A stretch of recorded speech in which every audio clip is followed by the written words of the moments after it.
And welcome into the Wheelhouse here on Elevation 5280 Sports and Lifestyle, as we have a lot to get into this morning, as we have special guest host Greg Johnson in the house. Greg, I know we're both tired, staying up for the Rocky Mountain Showdown, but how are you this morning?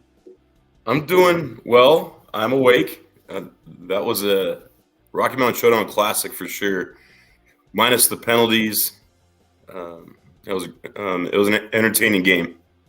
Yeah, and it's amazing how CSU was in the game, had the lead with so many penalties, so many unsportsmanlikes, so many things called against them, and we'll get into that here in just a second. Once again, many ways for people to get involved this morning.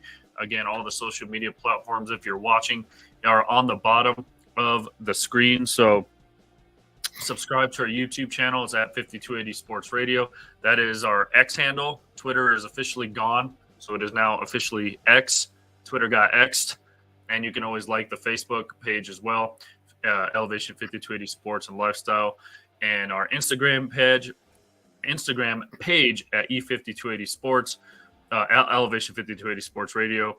Follow me on Instagram if you want at SportsJunkie25 or at Greggles_8733. So all of it's there on the bottom of the screen. You can always catch us later on the podcast version as well on Spotify and Apple Podcasts, wherever you get your podcast. And Jay Norvell, the head coach of CSU, said it well last night, and this kind of spread across social media. Don't know if you saw it. Basically slamming the refs during his little interview going into halftime, saying, I've never seen this many penalties called against one team in my life. And the whole I forgot number 11's name for CSU, the guy who basically knocked out Hunter. He's actually from Boulder. He went to Fairview High School. There you go. Blackburn was his last name. Henry Blackburn. Yeah, so he was trying to send a message, I think, and obviously that was a dirty play. But well, it was weird because obviously a 15-yard penalty, late hit, out of bounds. The ball was already on the ground, and he comes in and hits Hunter. And then later in the game, Shedeur Sanders gets hit, and they call that one for targeting, and the dude gets kicked out of the game for that. And that, I know it was a quarterback hit, but that was it seemed like less of a hit than what happened on the sideline. So just crazy game. I wish the Rocky Mountain Showdown was a little bit bigger like it was, 10, 15 years ago. But this one should bring it back to life. Would you agree? I sure hope so. I think it depends on how both programs do moving forward. Obviously, with the CU Buffs having Deion Sanders, a.k.a. Primetime, I think that's going to help them out for sure in the recruiting. As long as they have him, they'll be fine. The CSU Rams, obviously – they've struggled a lot over recent years, just like the Buffs. But supposedly this new coaching staff with Jay Norvell came from Nevada, brought a lot of his guys over. And they had some success there, so hopefully they can keep the success in Fort Collins. But, that targeting call at the end, it was more because the change of rules where you can't charge the quarterback or you can't, jump into the quarterback. So, 10, 15 years ago, that would have been a completely clean hit, but nowadays, in today's football, even the NFL, it's the same thing to protecting quarterbacks. Right. So maybe, yeah. I mean, for CSU to hang in there with all the calls going 200 yards of penalties. Yeah. I mean, that you shouldn't and personal foul calls. You shouldn't have an 11-point lead in the fourth quarter with that many penalties called against you, but they hung in there. I don't know if you saw what Deion said about Jay Norvell after the game. He said he's happy for the guy. He doesn't know him personally, but he's happy for him. I know Shedeur Sanders kind of did his little watch thing towards him as he walked away, and there was some gamesmanship going on obviously all game long, a lot of chippiness, a lot of pushing and shoving, and then finally towards the second half it kind of got more to football. So that Torrey Horton for CSU, man, he's a baller. Yeah, and the Broncos, if they need a wide receiver next year, they could look into drafting him. Yeah, right in their own backyard, and he can throw the ball, as we saw. Yeah. So, he can he can definitely mix it up on offense. But what was your overall reaction? We just discussed a little bit pre-show. You were going for the Rams. Technically, I should be going for the Rams, but I am fully on the CU wagon. It's a Colorado team. I like all Colorado teams. It's whatever, but it's good to see Boulder, man. I mean, is this the new epicenter of? I mean, The Rock was there. Lil Wayne was there. Yep. I mean, College Game Day, ESPN, everything was just there the last 3 weekends. And guess what? They're on national TV next week against Oregon. Yeah. It's definitely great for the state of Colorado, no doubt. Just don't move here. You can come visit. Just don't move here. Oh, yeah. Yeah. Exactly. There's too many of those. No, I think it's great for the state of Colorado. I love what Primetime is doing. Like you, I'll root for all the Colorado schools. That includes Air Force, UNC, Mines, DU. But I was rooting for CSU. My sister went to CSU. A lot of my dad's side of the family went to CSU. Plus, them being the underdogs, I'm kind of an underdog guy. And I was almost – not that I don't like the media attention on CU. It almost got too much that even the announcers in the game yesterday, you could tell, like, for the whole first half, it was all pro-CU primetime. Hardly any credit to CSU. And I'm sitting there watching the game. I'm like, CSU's dominating this game. Like, give them some credit. So with all that, I was almost like, you know what? Secretly kind of rooting for CSU. Yeah, and I thought Lewis Riddick did it. You could tell Lewis Riddick did his homework. I didn't honestly know that he even did college football games, but I think he did a great job. And I think he spread the. You could tell he did his research in the second half, and it's almost like he had to. Maybe that was it. But overall, I think the whole bias is now leaning toward, because everyone loves Prime. Everyone's friends with Prime. And love or hate him, but regardless, it brings an attention. Yeah. So, and to be 23.5 point favorites in this game, and to win by only 8 points in double overtime, credit to CSU for hanging in there. And unfortunately, they fall to 0-2. They do play in the Mountain West, and that's going to help them gain some wins, hopefully. Yeah. So we'll see what happens with the Rams moving forward. CU remains undefeated, already doubled their win total from last year, going 1-11. They're already eligible for a bowl game this year, which they haven't been in several years. So, since eligible for a bowl game, they only have 3 wins. Yeah, that's what they said last night. That makes no sense. I'm just okay. I'm just repeating. Don't kill the messenger. All right. Yeah. So they haven't made a bowl game since 2020, and that was a weird season anyway. So it has been a couple years, but we'll see where this train keeps moving. Again, they play Oregon next week. So in Eugene, right? I think so. Yes. Yeah, that's gonna be a tough matchup. So we'll see what happens with them. But yeah, I mean, to have this spotlight on Colorado, especially Boulder, it's pretty awesome. So hopefully Primetime does more good things. The whole, I was gonna wear sunglasses, but I couldn't find them.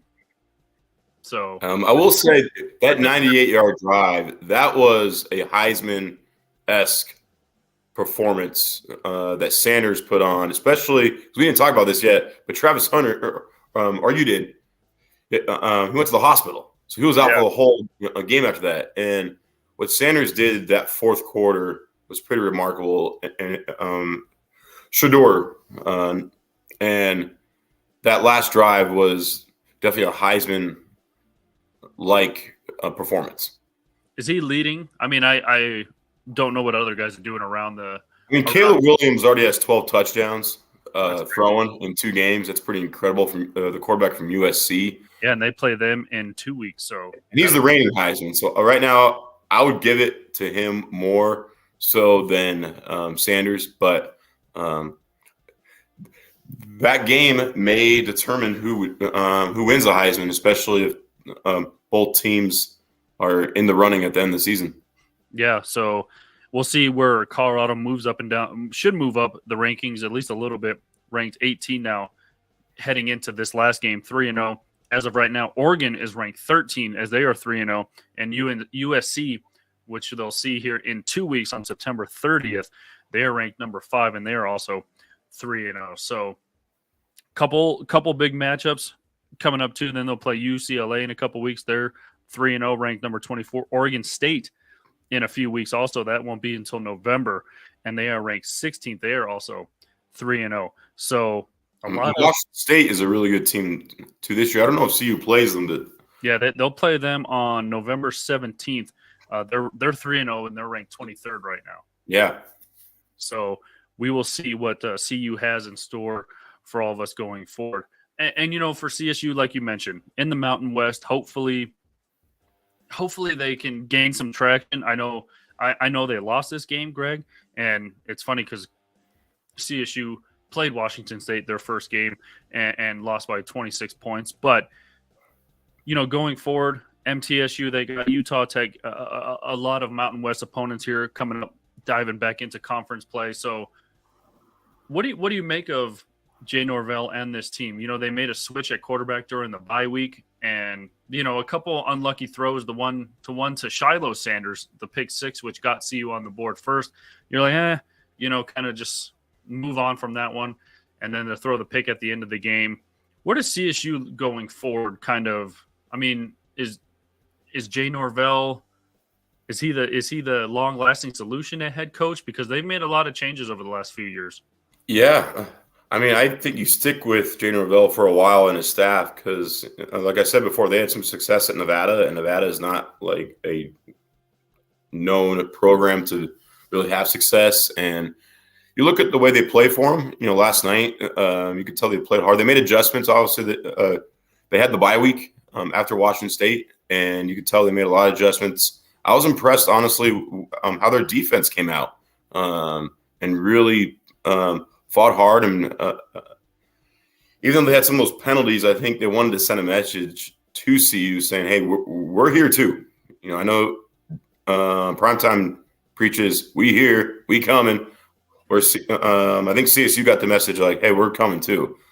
We've gotten a lot better. And like you said, they're in the Mountain West, and every game in the Mountain West I think is winnable just because of the level of competition. So I think CSU's goal should be to win 6 games and get in a bowl game, honestly, this year. But we'll see what happens. But I do like where they sit. I do like their coaching staff. I like the way, and I like their playmakers, man. They got some playmakers on that team, but they all, they do a lot of seniors though too. So, like the wide receiver core, their tight end. That tight end's I forgot his name, number 5, but he's a stud, man. Yeah, he made a big catch there at the back of the end zone on the pass from Horton. So, and then he made that ankle catch that somehow. No, that was incredible. Somehow got through the Buffs defender, and he only really where he could catch it and took that was 70 yards to the house. So it's incredible. It was some of these guys will get the spotlight, and some of the guys on CU will get the spotlight now, Greg, because this was a national televised game.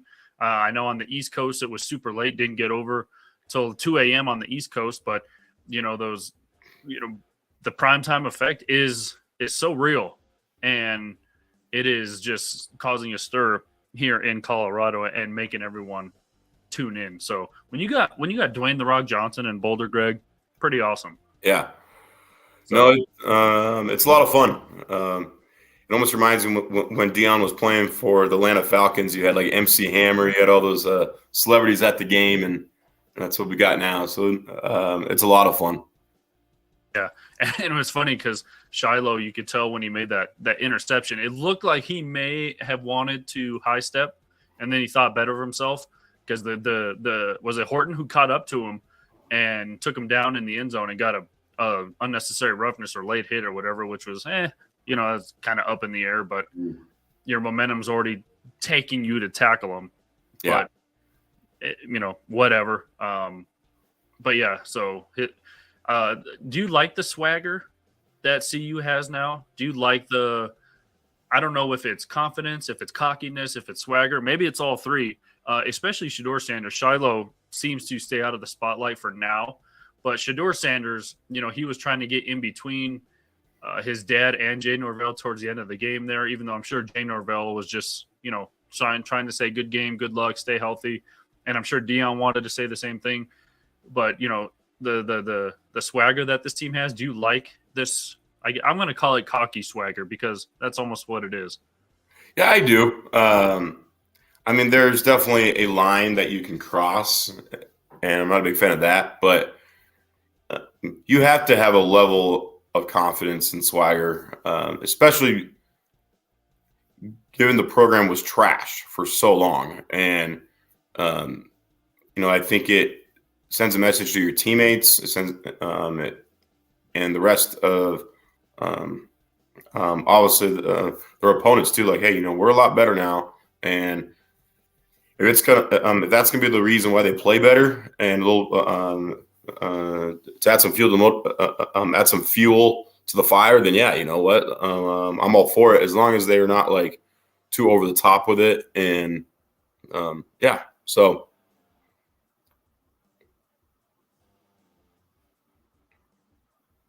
I tend to agree as I have to push my mute button off. But yeah, I tend to agree that the swagger that they're bringing, and I think I forgot who it was who was talking to Dion on, I think it was ESPN.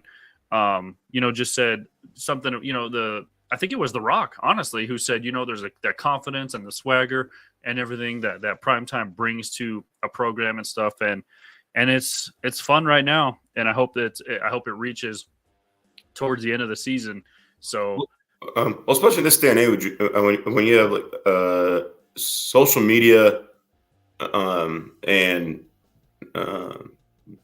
like how do you gain fame in this day and age? Like they also need to raise money to pay for Dion. CU Boulder does, and in order to do that, they need all the publicity they can get. So whether it's good or bad or a little too much, like I'm still here for it, man, because it's gonna help the program. It's going to help the school. It's going to help Dion and maybe help keep Dion in Boulder. Yeah, because now already a lot of people are saying, he's just, pun intended, I guess, priming his way to get to the NFL. And he's already come out and said, I'm not going to the NFL. I like Boulder. He says that now, right. But when a team offers him $30 million to be a head coach, yeah, does money talk at that point? I know maybe he wants to wait for at least Shiloh to finish school or finish his collegiate football career. Who knows? Has I haven't seen this. Has Shador Sanders because I know he's a 5th-year transfer, so this is his last season. It doesn't. At least where I'm reading, I don't see a lot of NFL talk for Shador Sanders. Oh man, I've seen a lot of where okay, like he's like the 2nd or 3rd top quarterback prospect right now. You got Caleb Williams at or at USC is the number 1, and then it's like him after that. There's a few others out there, but no. But I don't think Dion should go to the NFL because one thing that he's really good at in college and what makes him a good college coach is that he's a great recruiter.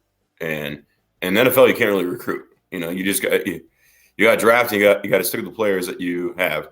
Plus, you have a lot more egos. Guys playing for paychecks sometimes, and it's a lot easier to handle college kids who are on scholarship and or maybe have some NIL deals, but you can recruit in college, and he's a great recruiter and brings on a lot of good players. But you can't do that in the National Football League. Well, I guess you can be a free agent destination if guys want to come play for Dion. But you also look at salary cap. Right. There's a lot of things that go into it. Right. You could have the Peyton Manning effect, and guys may take less to come play for you. I don't know. Or Elway. Elway did that too. Yeah. So you don't have Elway as general manager anymore, or Peyton Manning as quarterback anymore to come play with you. So we will see what Dion moves forward up in Boulder, but it's fun to watch and it's fun to see. So we'll keep our eyes peeled for that. Air Force, by the way, the other team went 3-0. I know. Their schedule is pretty easy. they're a team that could run the table and go undefeated. So, do you think they'll ever be in? I mean, I know they've been there before, but what do you have to get to when you play in the Mountain West? Do you have to be 8-0, 10-0 to get ranked if you're in the Mountain West? What do you have to be? Yeah, I think there's a few things that come into the factor. You have to have a good non-conference schedule, which Air Force does not.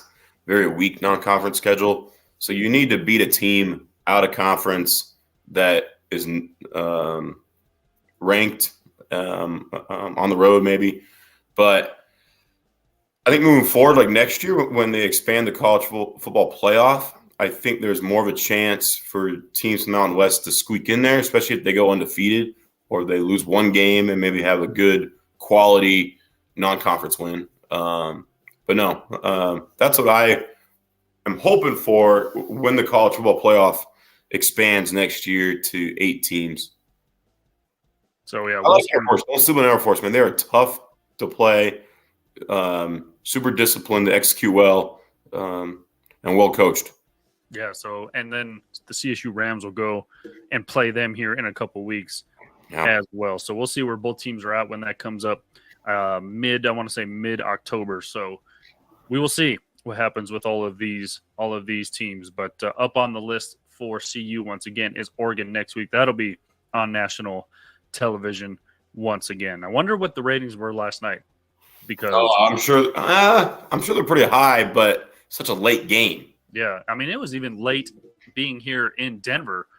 Didn't get over till after midnight. So again, I living in Florida for 5 months, Greg. I don't know how people in the East Coast. So I don't know how you watch sports. It is crazy. Yeah, I mean you're staying up so late. You know, it's bad. And on Monday Night Football, they announced yesterday the game's like a 7:00 Eastern time. So it'll be 5:00 kickoff here. Yeah. Well, plus it's in Carolina, so it makes sense. They're East Coast. Yeah. So, and by the way, you're talking about NIL deals, and we're talking obviously about Deion Sanders. I don't know if you saw, he took out-of-pocket money and made everyone cards, like sports cards for CU. And they made a whole bunch, the sunglass deal. They made over $1 million in like one day. Yeah. The sunglass people. Yeah. What brand is that? Do you know? I forgot. I don't know. But he gave the Rock a pair. But those sports cards, he paid for them to be made out of pocket, and all the sales, 30% of whatever sales they make goes back to the kids as well. And he made them for everybody. Red shirt, walk-ons, whatever. Everyone got a sports card. So that was pretty cool of Deion to do as well. And then of course he got them all sunglasses, which, and then Jay Norvell goes back and says, I didn't mean it that way, blah, blah, blah, whatever. But yeah, I think I just saw it on CBS Sports on their Facebook page, Deion talking about kind of the end of the game exchange, and he wishes the best for him. So, yeah. And there's respect. Obviously they understand they're both competitors, and they both want to win. They're both going to do whatever it takes to motivate their team. And, when you get competitive, things get heated. Sometimes you say things that you may not necessarily fully mean, but, that's the nature of sport and competition. Yeah, heat of the moment, heat of competition can sometimes bring out the worst in people. It brings out the best, but sometimes it brings out moments you're just like, oh, I wish I wouldn't have said that. It was just heat of the moment. Maybe the guy Blackburn who knocked Travis Hunter out of the game, maybe he was just like, oh, I should have held up. Maybe he regrets it, but I don't know.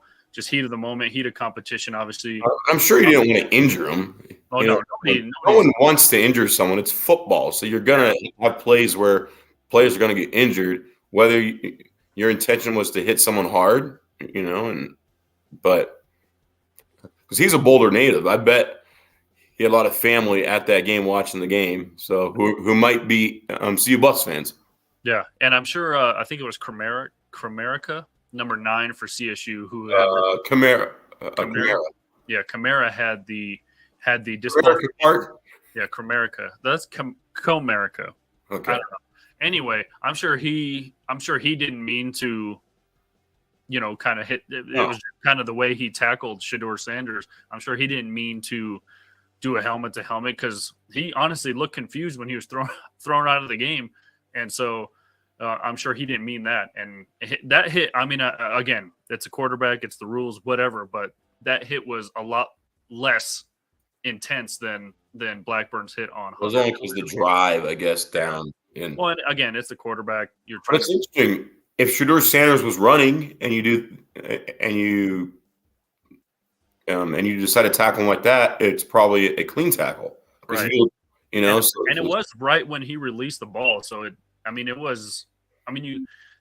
the problem I had when the NFL introduced one of the rules, and it kind of added on to roughing the passer. Was how are you supposed to? You're going full speed and you hit a quarterback right as he released. Like, how are you supposed to stop yourself? Yeah.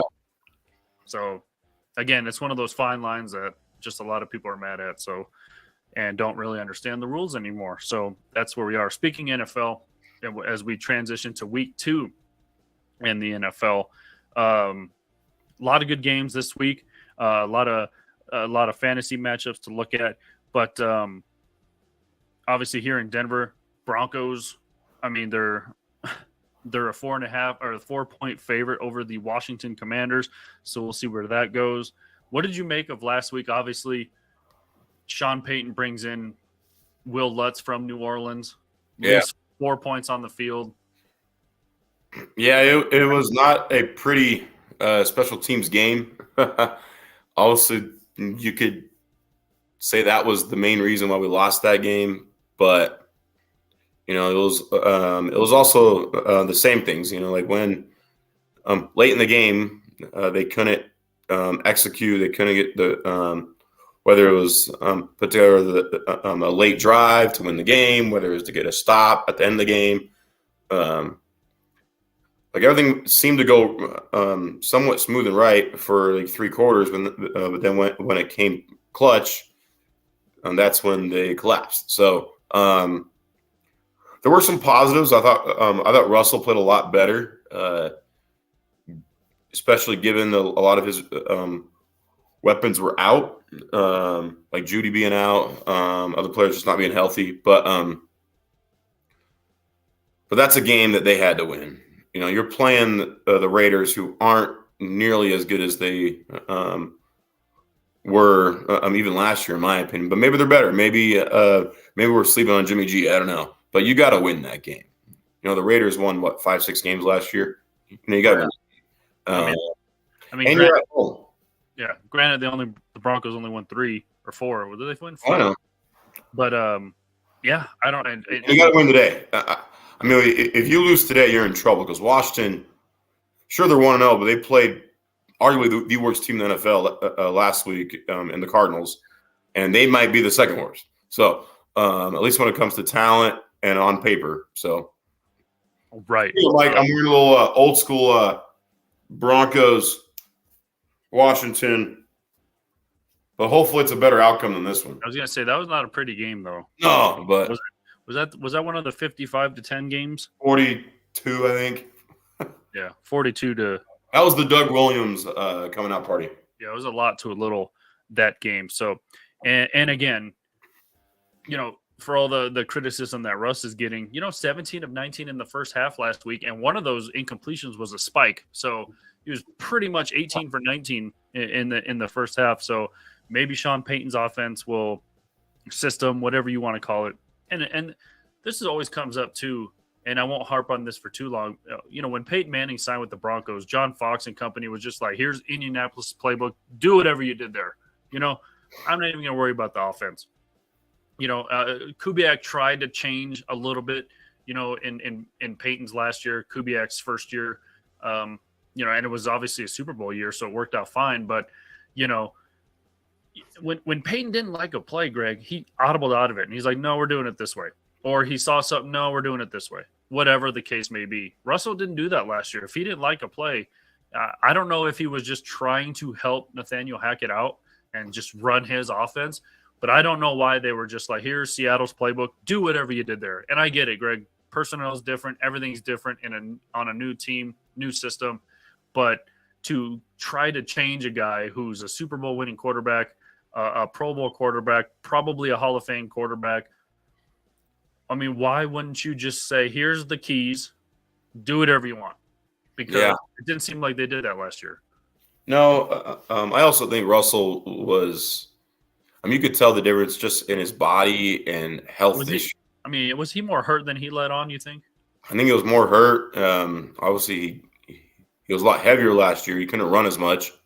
So I think that didn't help either because he was running for his life basically all season. Well, and that's another thing you have to bring up too is the O-line, right? So it's hard to change a lot of things when your O-line is not protecting you. You know, that goes for any football team. You know, like the O-line really makes or breaks an offense. So, right. So, yeah, I mean, this year should be a little bit improved with the additions they made in free agency. The defensive line, I mean, you only give up 17 points. You should more than not win those games. But let's face it, this is a Broncos team who only averaged, 15, 16 points last year. So, and already better, like, game management last week than all last season. So, yeah, when the fans shouldn't need to help Sean Payton count down the play clock. So, I've never seen anything like that in my life. That was absolutely hysterical. Yeah, speaking of the Raiders, they travel to Buffalo to play the 0-1 Buffalo Bills. Are the Bills, I mean, is this their last shot? I mean, because they've had a window now, a Super Bowl window for the last couple of years, obviously lost to the Chiefs in the AFC Championship game, and just Josh Allen, the whole thing. Our buddy Vaughn's still out there. He missed 98% of last season with another injury. I mean, is this the last shot for Buffalo? Because I tend to think they're just a little overrated, honestly. Yeah, there's definitely some overhype for sure. Is it the last shot? I mean, the NFL, like, you have every year, like, there's multiple teams that could surprise and could win it all. So I don't think it's their last shot. When you have a quarterback like Josh Allen, even though he had a bad game last week, overall he's a top 5 quarterback. So as long as you have him on the team and you have some pieces there, I think there's always a shot that they can win it. Now I will say I think their best shot was a couple of years ago when they, had to leave with 13 seconds to go and decided to give up, 2 30-plus plays in 7 seconds to the Chiefs and you lose. I mean that. I still don't think they recovered from that, to be honest with you. So I think there's always a sense of doubt because of games like that. And given it's Buffalo, a team that lost 4 Super Bowls in a row, that fan base, is almost expected every year. Oh, we're going to somehow, lose, and it's going to be heartbreaking. So. Right, so we'll see what happens this year with Buffalo. The AFC is so loaded. The AFC, man, he's got some really, really good teams. I tell you, the game of the week this week might be Jacksonville, Kansas City. At Jacksonville. Yeah, and the AFC East that the Bills are in maybe the Patriots have lost a step a little bit. Miami's on the rise, so Miami's one of the best offenses in the league. Yeah, so Bills get the win today over the Raiders, though? Oh, yeah. In Buffalo, there's no way. I mean, I'd be shocked. I'd be absolutely shocked if I know it's any given Sunday, but if Las Vegas goes into Buffalo after Buffalo just lost and wins that game, I'd be shocked. Yeah, so we will see if the Bills can recover from last week. Another game on the schedule, AFC North battle between the Ravens and the Bengals. Joe Burrow gets a brand new spanking new contract, becomes the highest paid quarterback in history, and then goes out and does absolutely nothing against the Cleveland Browns. Yeah, Ravens 1-0. This is always a fun matchup. It's always down and dirty in the trenches. Just dirty jerseys everywhere. Well, what do you make of this game? I mean, I think it's a great game. I think it's definitely a must-win for Cincinnati. The Cleveland Browns have always given Cincinnati fits, even since Burrow's been there. So I wasn't shocked that they lost. It was more of how they lost. But I think sometimes you lose a game like that, you rebound pretty well. Kind of similar to Buffalo. I think both teams are going to answer the bell today. Both teams are at home. So I like Cincinnati to win, but I think that game's going to be a lot closer than the Buffalo Las Vegas just because Harbaugh's a great coach. The Ravens play hard for him. And that roster is pretty good too. So I think it's going to come down the wire, but I think Cincinnati will take it. I think Burrow's going to have a much better game. I think it's going to be a high-scoring game this as well. Do you think that Lamar is playing a little bit more free and loose now that he finally got his contract? I think it's going to take some time actually because of his injury. Like you saw last week, he didn't like. Well, one, he didn't really need to. And they were playing the Texans. They were running the ball so well with the running backs. They didn't really. Lamar didn't need to pass, but I think it's going to take some time for him to get comfortable. I think he's still got his injury in the back of his mind, and you could tell that from some plays last week that he was a little afraid on that. So I think it'll take time. I think he'll have more like freedom of mind when it comes to knowing that hey, my contract's here. But I think it's a telling year for him because if he doesn't have a good year, I think we have to start talking. Is he a 1 year wonder where defenses just finally learned to adjust to his play style? Right. And keep in mind that one of those running backs is, again, gone for the year. J.K. Dobbins. Every year. Yeah, every year he seems to tear something. I almost feel bad for the guy because he just, tears. Yeah. It's just super bad luck that he just tears something. So we'll see what the Ravens do too bad they got rid of Melvin Gordon, huh? Yeah. I don't know. Did they bring back the fumble machine? The fumble machine, what is he, 45 years old? He's too old. Yeah, can't do anything else. He's too old. All right, and then you mentioned the game of the week, big AFC matchup, the 0-1 Chiefs, as we saw them lose the first game of the season last Thursday night to the Detroit Lions. Jaguars get the win last week, a coming back out party for Calvin Ridley. That offense is going to be a good one. Trevor Lawrence just seems to be getting better every year. And I like Doug Peterson as a head coach. That was that was almost a bigger acquisition than any player they brought in was Doug Peterson. Oh, for sure. He's got a great offensive mind, obviously really helped Trevor Lawrence last year. Obviously night and day when it comes to coaching between him and Urban Meyer. But hey, Urban Meyer's funny in those commercials, though. Now. Oh, he is. Oh, yeah. With Matt Leinart and those guys. Oh, yeah. But, no, it's going to that'll be a good game. It's at Jacksonville.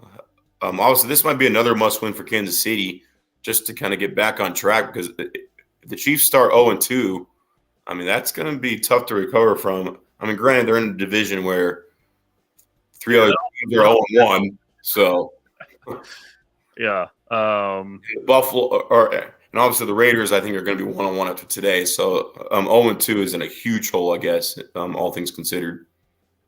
Yeah, and as you mentioned, the Chiefs don't really have to worry about much in the AFC West unless somebody makes a surprise run at this year. Maybe the Chargers. Speaking of the Chargers, they travel to Tennessee. Both teams 0-1. Fantasy implications: Austin Eckler is out today.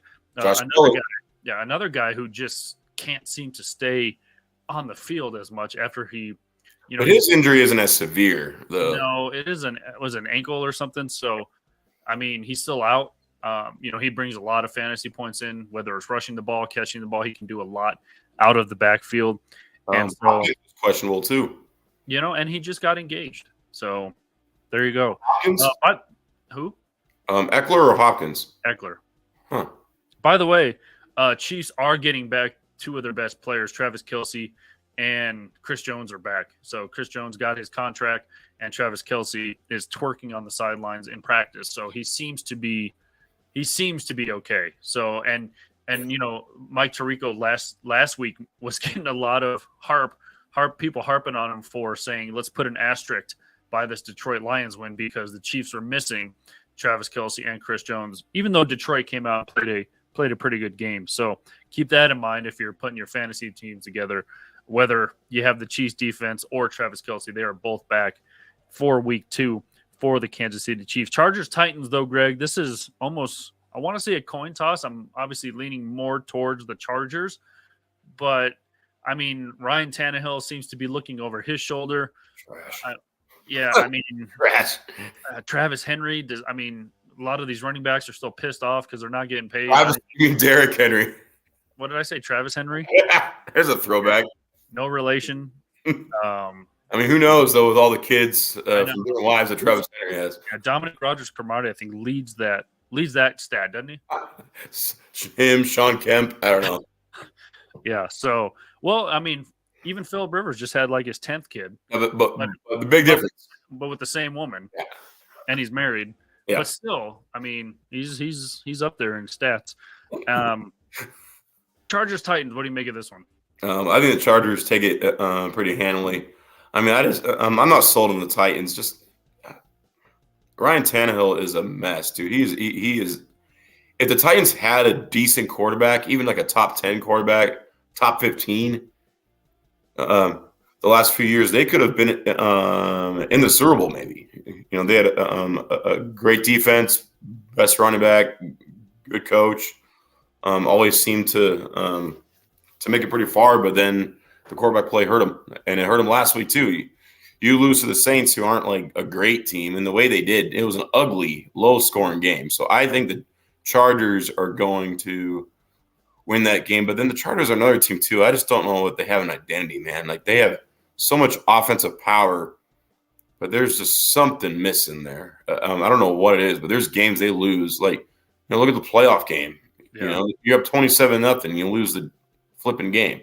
And then last week, they had that game won, but they had some mental breakdowns, man. So who knows? It should be an interesting game, but I'm leaning Chargers. Chargers getting Charger. Yeah, I'm leaning toward the Chargers as well.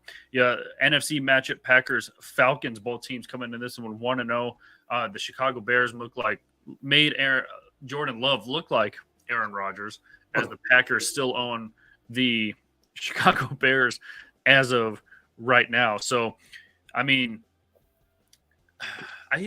this Jordan Love thing, I mean, he looked good. Let's face it. He looked good. He was slinging passes. But, again, you kind of got to look at the other side and say, hey, he did play a pretty terrible team in the Chicago Bears. But he did sling it all around the field.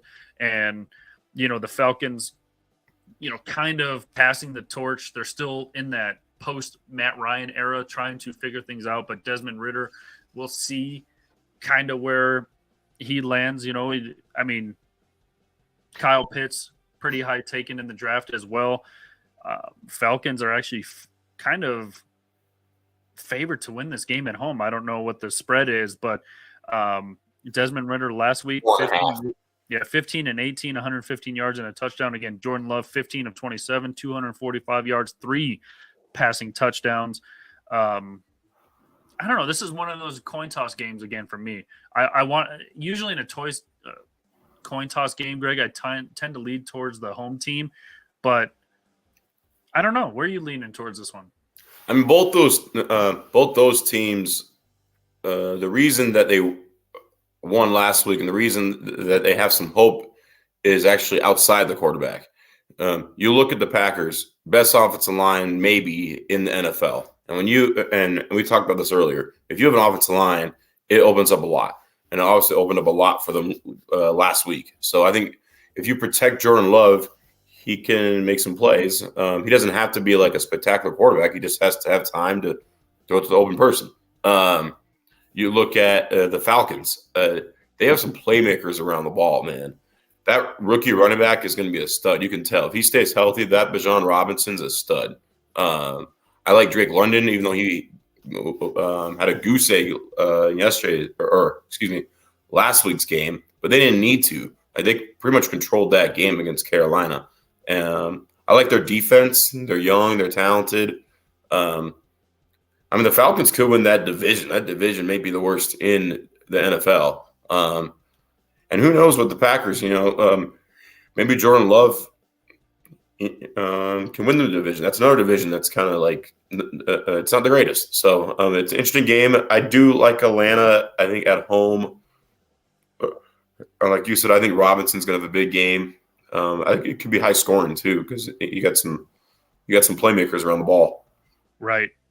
And yeah, both of those divisions kind of up for grabs this year, especially with Aaron Rodgers out of the NFC North and now out of the AFC East, unfortunately. But yeah, that NFC South is an interesting one because you have Atlanta, kind of changing the guard. You have New Orleans kind of figuring out their quarterback with Derek Carr now.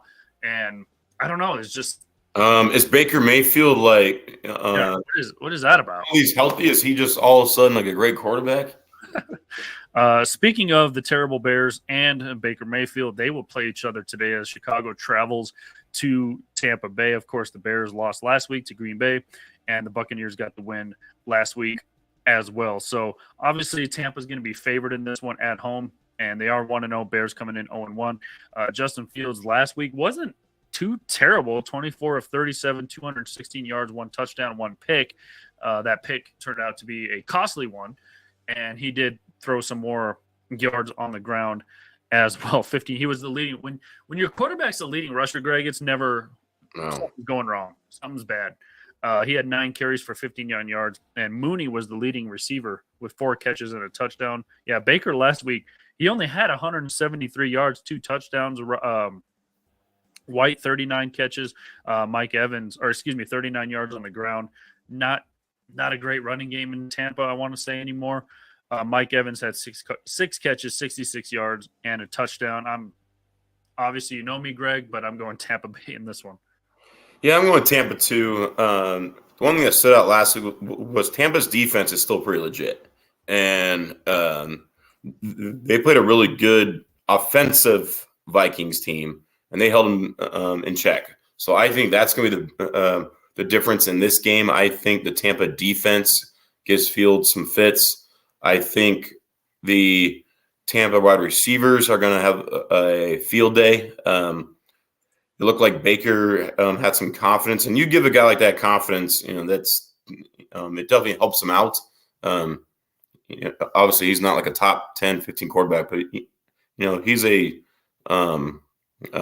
good option to have if that's all you have. So, and I think he can make some plays. All right, Lions, Seahawks. Obviously, Lions got the win last week against Kansas City in the opening game of the NFL season on Thursday night. Seahawks fell last week. So Lions at home, 1-0. Seahawks 0-1. Does the magic run out for the Seahawks and their quarterback position this year? We will find out. But the Lions, I mean, they're looking good, Greg. I don't want to, towards the end of last year, they kind of got some things together.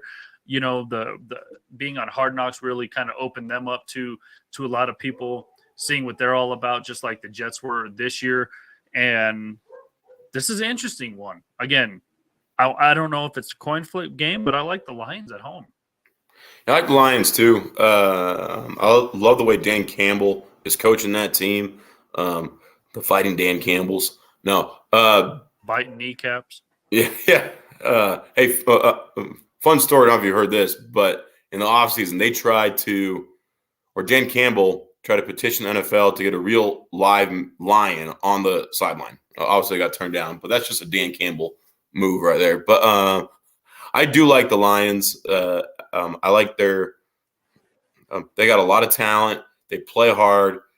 Now the Seahawks, I think they rebound. I think Geno Smith will find his groove. Like, he's too good of a quarterback. He's been in the league too long to just have a randomly down year, and they have weapons too. So I think this game will, I think, hit the over. I don't know what the over/under is, but I like the whatever the over might be because I think both these teams can score. Detroit's a 4.5-point favorite. Yeah, I like that. I also like the over just because the Detroit's defense is still not they play hard and they have a good D line, but their secondary is pretty suspect. So I think Geno Smith's going to have a rebound game as well. So, but I do like the Lions. Yeah, so I'm going to go with the Lions at home. Two pretty, trying to find their identity. Once again, the Indianapolis Colts go into the Houston Texans. I don't know where Richardson is at his health status, but supposed to play. Yeah, I think so. But it was crazy because I have Dak Prescott as my fantasy quarterback, Greg, and the Cowboys absolutely put it on the New York Football Giants last week. Dak Prescott got me 6 points. Did not even throw a touchdown in that game. Well, it was the deep. He didn't need to. I know, but I have Anthony Richardson on the bench. He would have got me 26 points. I lost by 6 points, Greg. Well, it's better than guys who had Aaron Rodgers and going in and only like 8 points. Do you get points for carrying the flag out onto the field? Because that's about all he did, unfortunately. No, this game though, I mean, Colts Texans. This is what I consider a coin flip game because I don't know where both teams have rookie quarterbacks. I don't know where they're just trying to again find their identity. Both Colts have a new head coach this year, right? I know the Texans they brought in the Colts head coach. He was the offense coordinator from the Eagles, and he's a good one, man. He knows what he's doing. So both teams, brand new head coaches, brand new quarterbacks. So they're trying to figure their stuff out. But again, coin flip game. I tend to go with the home team. In this one, it's even. I mean, it's basically a push. Nobody's favored in this game, Greg. So I'm just going to go with the Texans at home. Why not? This is the one game that I'm going to disagree with you on this one. I like the Colts just because I think they have a better overall roster. And I like the way Anthony Richardson looked last week compared to C.J. Stroud. I think C.J.'s got some talent, but they just don't have anybody really around him. I mean, Pierce is a good running back, but their wide receivers are – I mean, who are these guys? Like Nico Collins is he's their number one, and he'd be a number 3 or 4 anywhere else. I like Pittman Jr. and Richardson had a good connection week 1, and Pittman is a true number 1 wide receiver. So I like the Colts in this game. I think the Colts will win. I think Richardson has more of a dynamic. Now he does have to be careful though with running the ball. He's almost like a Cam Newton 2.0. Right. I mean, yeah, he did have a rushing touchdown last week. So he's big, he's strong, he can run, and he can throw. It was exactly what Cam Newton was. But we all saw how he almost was out of the league a little bit early because of all the hits he took. Well, yeah, and don't forget the Denver Broncos defense ended his career. Yeah, he was never the same after Super Bowl 50. So, a couple more games to get to, and then we'll call it a day. Greg, the New York Football Giants, again, looked terrible against the Dallas Cowboys last week on primetime football. They go into what you dubbed the worst team in football, and that is the Arizona Cardinals. The whole Kyler Murray just less. Yeah. You think they'd be better without him, but nope. They are still struggling. Gannon, the new head coach in Arizona as well. He comes over back in who wasn't even on the team during training camp, and you did expect him to just win you games? Yeah, Dobbs looked – he went 21 of 30. It's pretty good completion percentage, but only 132 yards. So he was just not – Daniel Jones, he did even worse. 15 of 28, 104 yards, 2 picks. Saquon, 50 yards. Darren Waller was the leading receiver with 36 yards. Obviously, they – could not even score a point. Giants are actually favored on the road by 4 points in this game. I honestly think there's a chance that Arizona could probably not win a game this season, but they might pull one out of their behinds here at some point. But I'm going to go with the Giants on the road. Yeah, I think the Giants they're too good of a team. They're a playoff team last year. They got spanked last week, so they are. I'm sure Coach Dable really had a pretty intense week of practice, so I think they're going to come out firing. I think they win this game by on 10+. Yeah, so we agree on that one. Going to an NFC West matchup, the San Francisco 49ers 1-0 heading into the LA Rams 1-0, and the San Francisco 49ers are a 7-point favorite in this one. Stafford looked good after, missing the last few games of last season due to an injury. And subsequently, Baker Mayfield replaced him at quarterback. Looked decent for the Rams last year. Stafford last week, 24 of 38, 334 yards. Williams on the ground had 2 touchdowns. Atwell had 119 receiving yards. Brock Purdy looked pretty darn good, 19 of 29, 220, 2 touchdowns.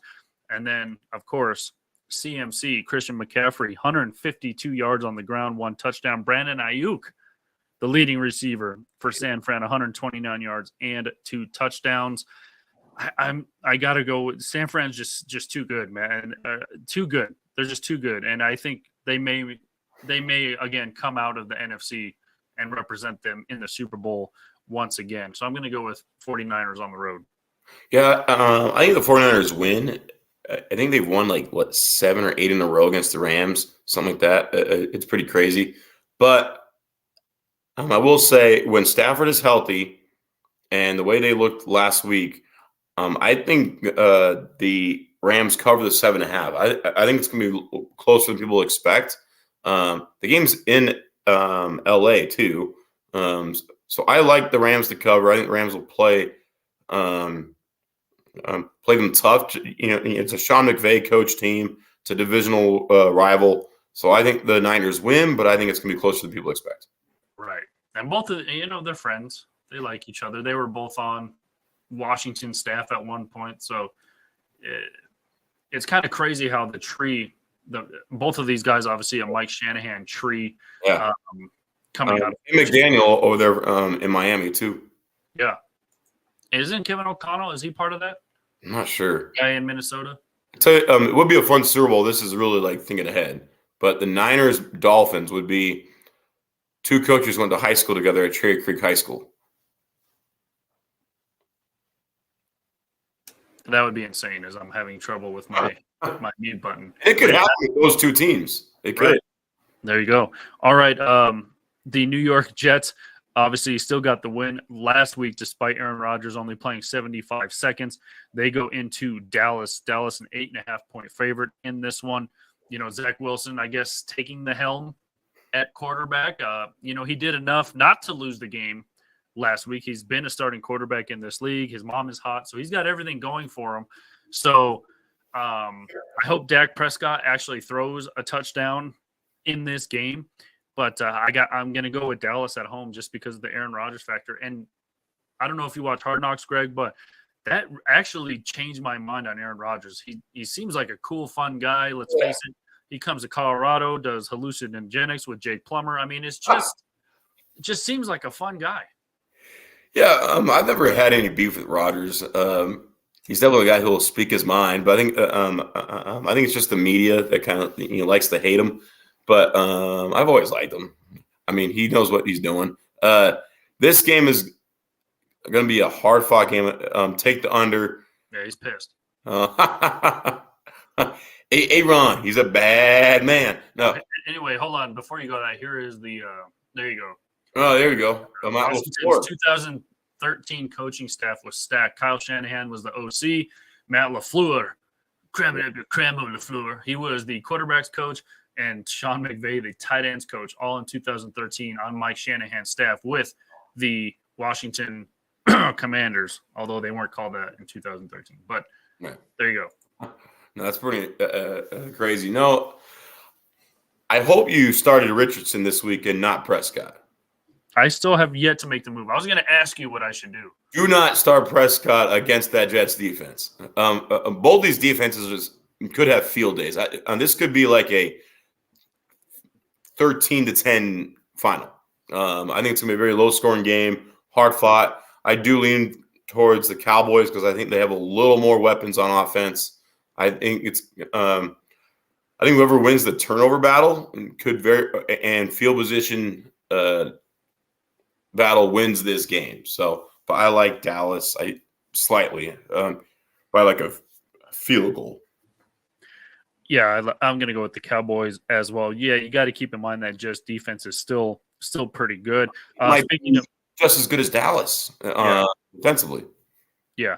Speaking of the AFC East, the Dolphins will travel up to Foxborough, take on the Patriots. That is the Sunday night game this evening.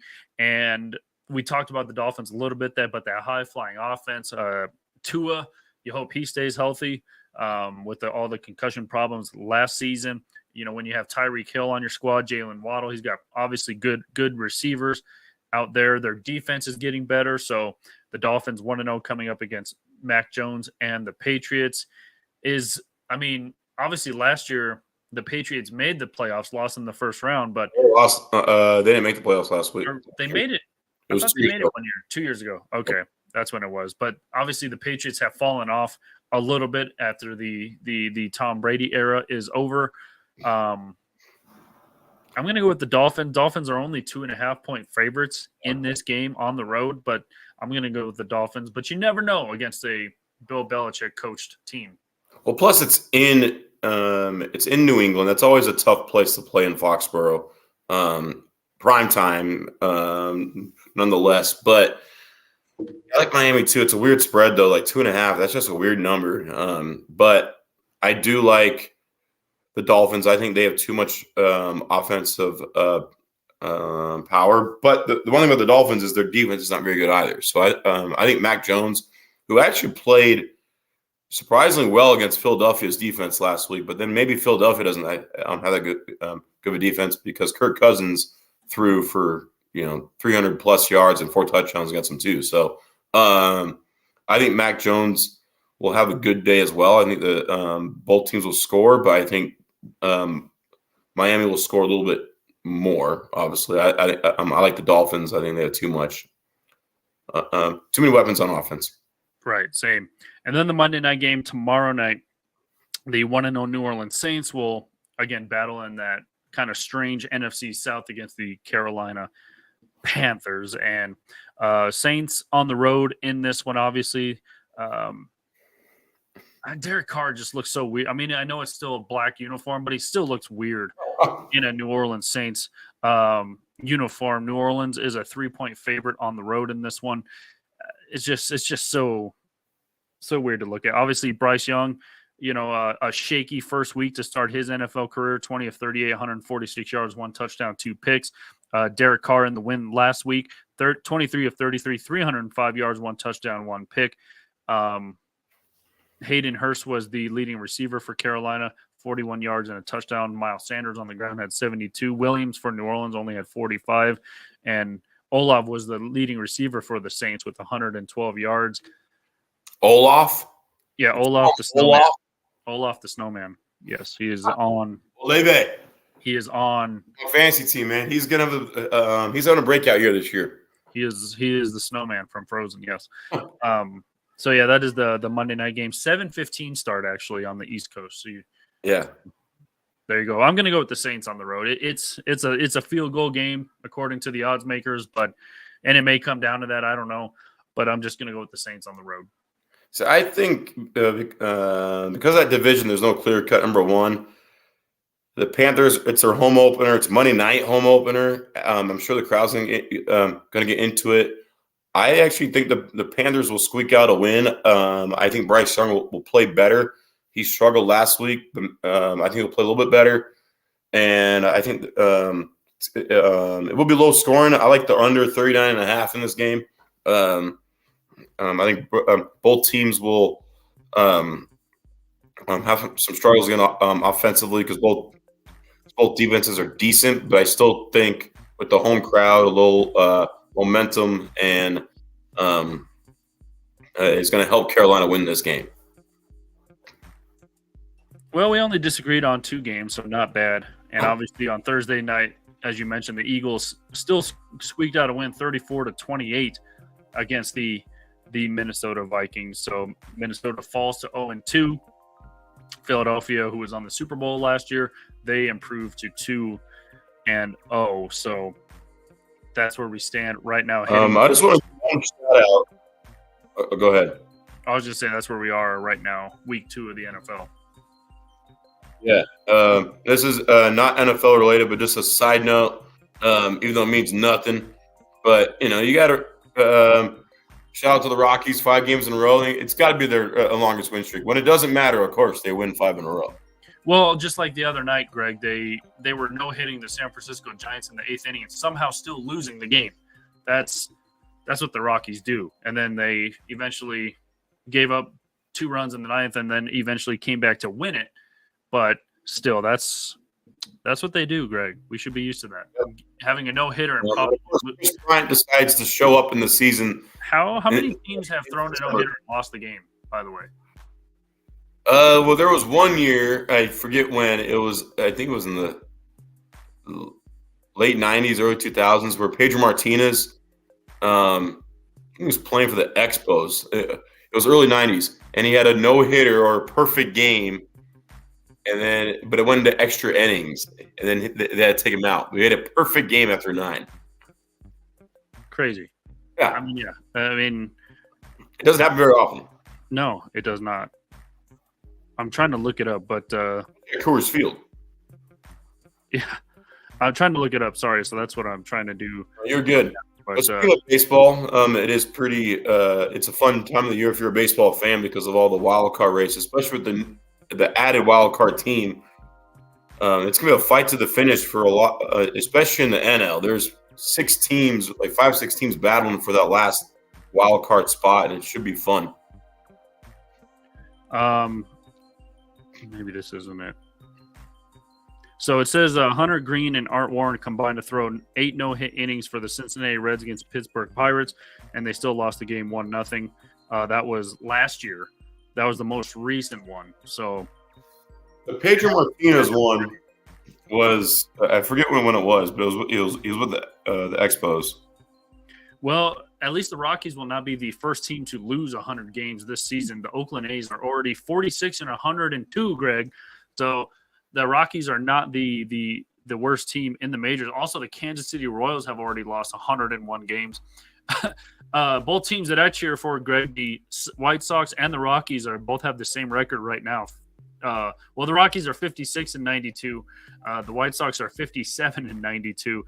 2 teams have already clinched a playoff spot and won their divisions. That is, of course, the LA Dodgers, who have clinched now 11 straight postseason berths. And when you're in a division as crappy as the NL West, that's what you tend to do. So, although Arizona's still fighting, they're the last team in the NL West to still be holding on to a playoff spot, at least a wild card spot. San Francisco, San Diego. I mean, just think of San Diego, Greg. All that talent and money, man. I was going to say, I would almost be better fan of the Rockies just knowing you're never going to make it and spend your whole budget like the Padres do. Look at the Yankees. Look at the Yankees this year. Yeah. So, but anyway, the Braves and the Dodgers are the first 2 to clinch playoff spots right now. Obviously, Atlanta is the only team in the NL East that's going to come. I mean, look at this, Greg. I mean, Philadelphia 81-67, and they're in second place in that division. So Cubs obviously still fighting for a wild card spot. Cincinnati trying to hang on for a wild card spot. Pittsburgh and St. Louis. I'm glad to see St. Louis. I know your significant other, Greg, is a St. Louis fan, but Nolan Arenado bugs the heck out of me still. I know a lot of people blame the Rockies for that, but he had a huge part of getting out of here. So I'm glad to see them in last place and eliminated from playoff contention. Good to see Baltimore at the top of the division. Baltimore and Tampa. And look at this, Toronto fighting for a playoff spot. So you would think that it's usually the Yankees and Red Sox, but how about AL West, though? You have Texas, Seattle battling out there, too. You have it looks like Minnesota's going to walk away with that division, too. So, well, that's pretty easy. Cleveland's still hanging on at 71-78. Detroit, I don't know how they're still hanging on at 69-79, but they are. Obviously, the White Sox and the Royals are eliminated, and the LA Angels, they're kind of in shambles right now. You know, they were all this talk about trading Ohtani at the trade deadline to making a whole bunch of trades at the trade deadline. You know, they bring in Lucas Giolito from the White Sox. They bring in all these guys. They bring in CJ Cron and Randall Grichuk, who then got waived on one of the best days of his career. And now they find out Ohtani's out for the year. Could be heading to Tommy John. He cleaned out his locker. So it's a whole big mess out there for the Los Angeles Angels of Anaheim, People's Republic of California. So, and of course, the soon-to-be Vegas A's, the Vegas Athletics, obviously are just dog trash who still play in a stadium that they can't even fill with 5,000 people. Yeah, it's sad. But I stand corrected. Pedro Martinez had a 9-inning perfect game on June 3rd, 1995. Sadly, the game was tied 0-0 and gave up a hit in the 10th, but the Expos still won. Yeah, crazy. There you go. Good old Pedro. Oh, Pedro. Good old Pedro. Vote for Pedro. There you go. That's going to do it for us here on the Wheelhouse. Want to thank you, Greg, for filling in this morning. Don't forget to go to e5280sports.com. A lot of content on there. Between the Lines with Kim Becker. She puts out her, if you want to get all caught up on Colorado sports over the past week, she will be back tomorrow with a new video as well. And then Fantasy Talk with Tom, he puts out his podcast on Mondays. So, fantasy news, advice, waiver wire, whatever you want, go to. It's all on the front page there. And, of course, check out the articles as well. Aaron Preble with a lot of – I know pickleball is a growing sport, Greg. And if you want your pickleball news, she's there with the coverage as well. But that's going to do it for us here on the Wheelhouse on Elevation 5280 Sports and Lifestyle. Greg, once again, thank you for filling in. Welcome. Enjoy the Sunday slate of football games today, Mike. Yeah, it should be a good one here on Sunday. So that's going to, once again, just go to all the social medias like that, subscribe to YouTube channel as well at 5280 Sports Radio. Thanks for listening. Thanks for watching, and we'll see you next week. Peace.